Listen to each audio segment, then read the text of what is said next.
So mga buddies, once again, nandito tayo ngayon sa entrance ng kid na pinasok natin. Ayan.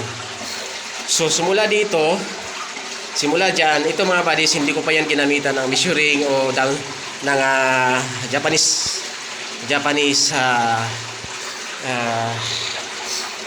one. Ang gamit ko na dala na measuring at saka Japanese one. So pumasok na tayo dyan.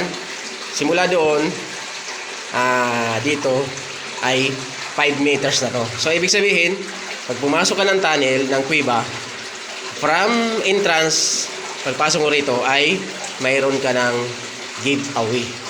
5 meters. And there, pagtapos nito, mayroon ka ulit panibagong giveaway. So doon, na-check ko na yan, galing ako sa loob. Kanina dinaanan ko lang to, pero ito, napakita ko sa inyo. Yan, ito yung guhitang marker. Kung makikita nyo. Pakita ko sa inyo mga buddies. Ayan. Klarong-klaro yan mga buddies ha. Ano yan? Yan o. Kitang-kita. Kita nyo na? Isang guhit yan. Yung pababa dito sa may tubig. Tapos, gumanon siya. O, ano yan? H.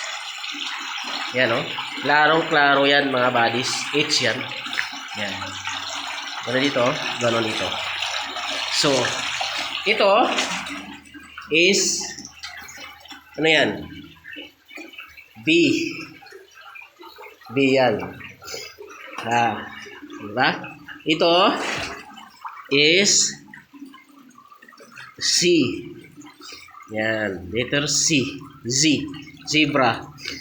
Yan. So, ito, mga buddies, letter sa mga marunong dyan na treasure hunter ay H at saka B magkatabi. Alam na kung ano ang ibig sabihin yan. Diba? Napakaganda ng site na ito.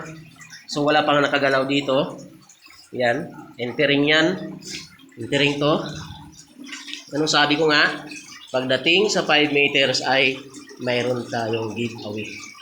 Yan na yung marker ng giveaway. H at saka B, Z, start, dito ka papunta roon. So, akin na lang yan, yung H na B, kung sino marunong dyan ay maka-cuts out na yan. So, andito tayo ngayon sa gilid nito. 5 meters yan. Kung makikita nyo, yan. So, andito tayo.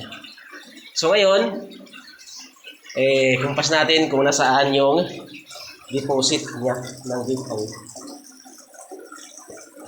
Okay? Ayun yung tatapatan natin siya kung nasaan at ano yung makikita natin dito kung ano katamaan nito. Okay? Ang pinto ay nasa south. Ayun. So, andito babangga ka rito. Ayan. Okay, may pointer siya. Ayun. May mga pointer siya. Ayan, kung makikita nyo. Ayan, matulis B. Nakaturo siya. Okay.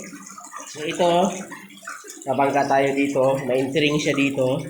Ayan. Pag umarap ka dito ay letter Z. Entering dito sa papunta roon sa loob. Okay. So, ito, mayroon tayo dito makuha na gagawin. So, ano natin? Gamitan natin ng Japanese one at saka measuring.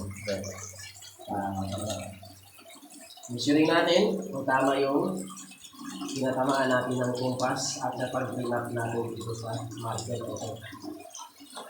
Okay ha? Kung tumama. Kita natin.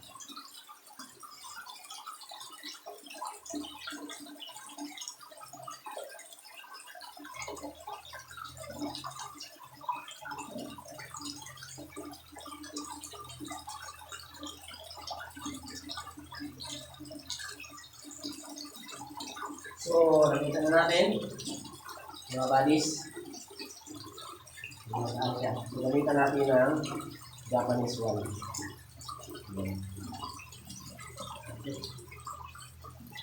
So, ito ang tinatawag na Japanese wall.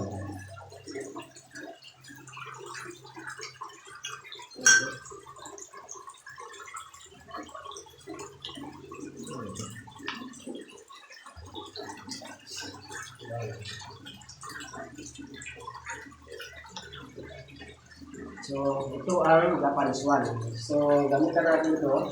Kitaan niya ito. Tama yung katawan natin sa yan. Oy. Ha?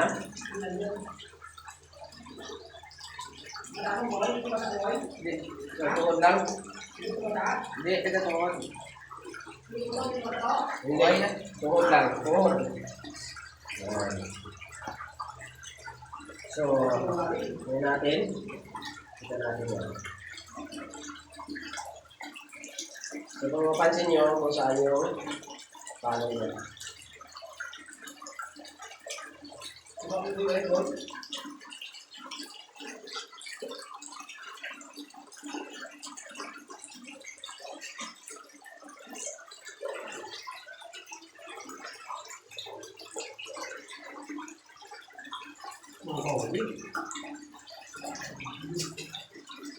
Taruh di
So, okay.